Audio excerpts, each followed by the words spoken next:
দেখো বন্ধু, সকাল সকাল আমি চলে এসেছি শাক তুলতে। তা আমাদের এই যে ঘরের পেছনে কত এখানে শাক হয়ে গেছে, তা আমি ভাবলাম যে ঘরের পেছনে তো পরিষ্কার জায়গা, আর এখানে অনেক রকমের শাক হয়ে আছে। তা আমি ভাবলাম খানিকটা শাক তুলে নিই, কেন এই শাকগুলো যেহেতু জলা জলা জলা জঙ্গলের শাক, এগুলো বেশ ভালো খেতে হয়।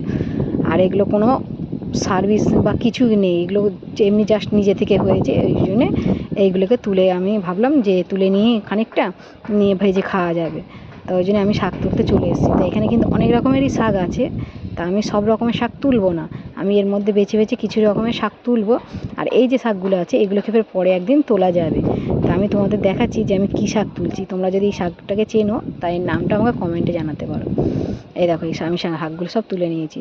তাই এইভাবেই আমি শাকগুলো বেছে বেছে বেছে বেছে তুলে নেব। তো আমি তোমাদের দেখাচ্ছি, দাঁড়াও, যে এখানে কত শাক হয়েছে। এই দেখো, আমার সব শাকগুলো তোলা কমপ্লিট হয়ে গেছে। তাই এই যে শাক তুলেছি এইটুখানিতে আমাদের হয়ে যাবে, যেহেতু আমাদের ঘরে বেশি লোক নয়। তাই জন্য ভাবলাম চলো, এবার তোলা হয়ে গেছে, এবার বাড়ি যাই।